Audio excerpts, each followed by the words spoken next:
Hola amigos, para todos aquellos amantes del terror, hoy voy a dar lectura a una historia corta titulada El gato negro, teniendo como autor a Edgar Allan Poe.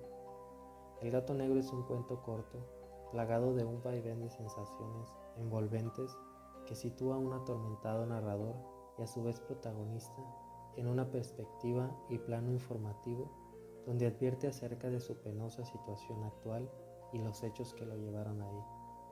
El desarrollo del cuento involucra un gato negro como elemento detonante de varias conductas y hechos en distintos momentos, que a su vez son consecuencia de la actitud mala del narrador y la posterior necesidad de enmendar sus equivocadas y viscerales acciones, aunque éste ya obró de una manera tal que no hay vuelta atrás al respecto de dicha situación. Es por eso que procederé a dar lectura a la primera parte de esta historia, El gato negro. Desde la infancia me destaqué por la docilidad y bondad de mi carácter. La ternura que me abrigaba mi corazón era tan grande que llegaba a convertirme en objeto de burla para mis compañeros. Me gustaban especialmente los animales, y mis padres me permitían tener una gran variedad. Pasaba a su lado la mayor parte del tiempo, y jamás me sentía más feliz que cuando les daba de comer y los acariciaba. Este rasgo de mi carácter creció conmigo y cuando llegué a la virilidad se convirtió en una de mis principales fuentes de placer. Aquello que alguna vez han experimentado cariño hacia un perro fiel y sagaz no necesitan que me moleste en explicarles la naturaleza o la intensidad de la retribución que recibía. Hay algo en el generoso y abnegado amor de un animal que llega directamente al corazón de aquel que con frecuencia ha probado la falsa amistad y la frágil fidelidad del hombre. Me casé joven y tuve la alegría de que mi esposa compartiera mis preferencias. Al observar mi gusto por los animales domésticos, no perdí oportunidad de procurarme los más agradables de entre ellos. Teníamos pájaros, peces de colores, un hermoso perro, conejos, un monito y un gato. Este último era un animal de notable tamaño y hermosura, completamente negro y de sagacidad asombrosa. Al referirse a su inteligencia, mi mujer, que en el fondo era un poco supersticiosa, aludía con frecuencia a la antigua creencia de que todos los gatos negros son brujas metamorfoseadas.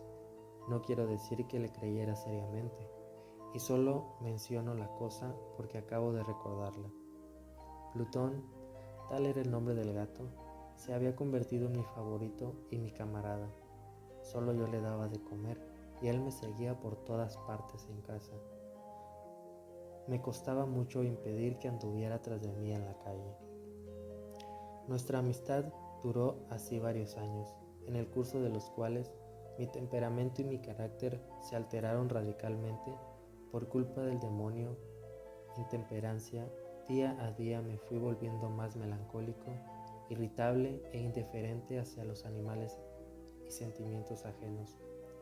Llegué incluso a hablar descomedidamente a mi mujer y terminé por infligirle violencias personales. Mis favoritos, claro está, sintieron igualmente el cambio de mi carácter.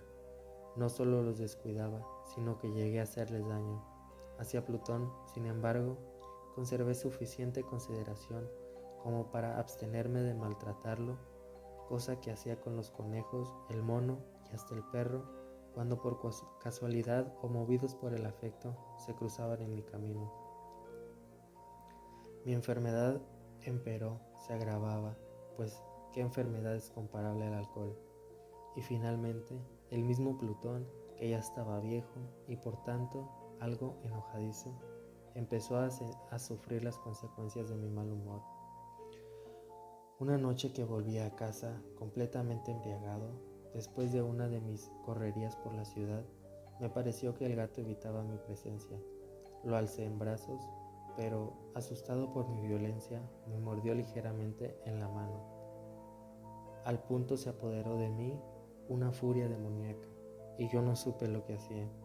Fue cuando como si la raíz de mi alma se separara de golpe de mi cuerpo. Una maldad, más que diabólica, alimentada por la ginebra, estremeció cada fibra de mi ser, sacando del bolsillo del chaleco un cortaplumas. Lo abrí mientras sujetaba al pobre animal por el pescuezo y deliberadamente le hice saltar un ojo.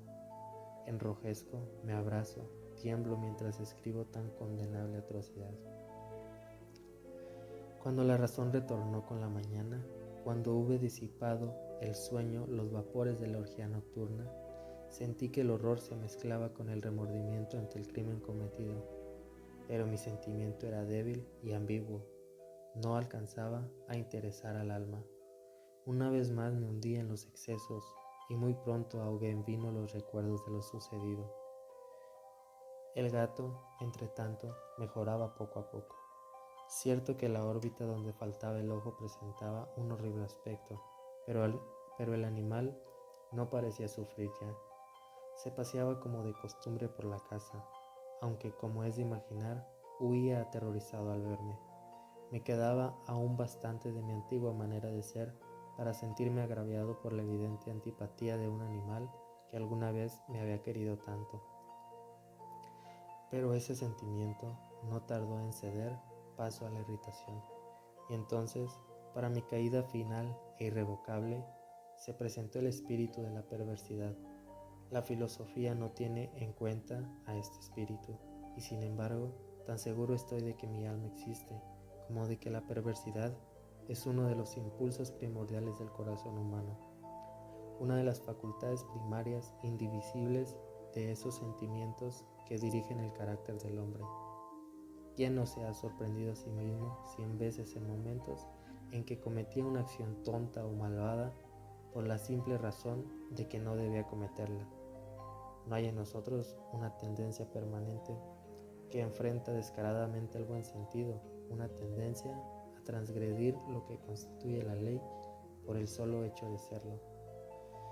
Este espíritu de perversidad se presentó, como he dicho, en mi caída final, y el insonable anhelo que tenía mi alma de vejarse a sí misma, de violentar su propia naturaleza, de hacer mal por el mal mismo, me incitó a continuar y finalmente a consumar el suplicio que había infligido a aquella inocente bestia.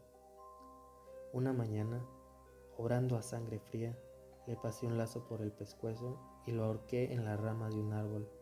Lo ahorqué mientras las lágrimas manaban de mis ojos y el más amargo remordimiento me apretaba el corazón. Lo ahorqué porque recordaba que me había querido y porque estaba seguro de que no me había dado motivo para matarlo. Lo ahorqué porque sabía que, al hacerlo, cometí un pecado mortal, que comprometería mi alma hasta llevarla, si ello fuera posible, más allá del alcance de la infinita misericordia del Dios más misericordioso y más terrible.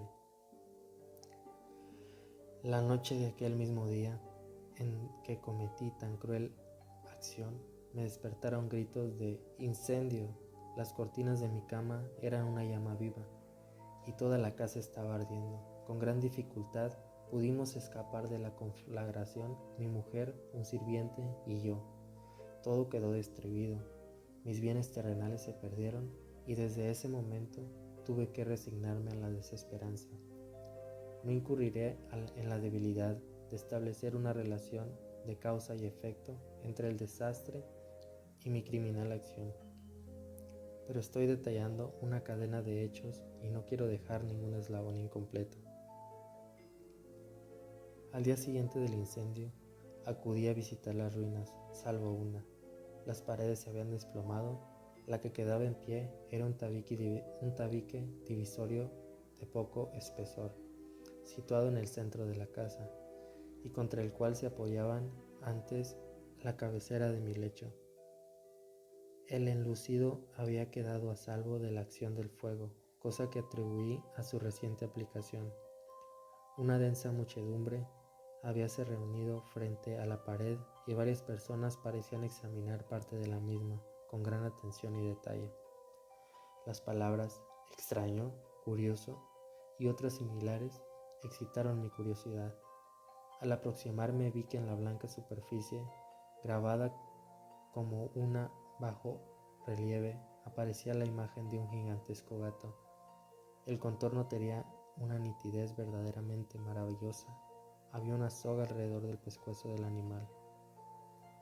Al descubrir esta aparición, ya que no podía considerarla otra cosa, me sentí dominado por el asombro y el terror, pero la reflexión vino después en mi ayuda. Recordé que había ahorcado al gato en el jardín contiguo a la casa. Al producirse la alarma de incendio, la multitud había invadido inmediatamente el jardín. Alguien debió de cortar la soga y tirar al gato en mi habitación por la ventana abierta. Sin duda, habían tratado de despertarme en esa forma. Probablemente la caída de las paredes comprimió a la víctima de mi crueldad contra el enlucido recién aplicado, cuya cal, junto con la acción de las llamas y el amoníaco del cadáver, produjo la imagen que acababa de ver. Bueno amigos, esta es la primera parte de esta historia corta. Espero que les haya interesado un poquito cómo va el camino de esta historia. Es una bonita historia, una padre historia de terror y más bien terror psicológico. Espero que les vaya gustando y vamos a continuar con él en una segunda parte que va a estar aquí mismo en la página de Detodex. Muchas gracias por escucharnos y compartan el video y reaccionen a él también, y si gustan comentar y les gustó el video, adelante. Muchas gracias, hasta luego, nos vemos en otra segunda parte de esta historia corta.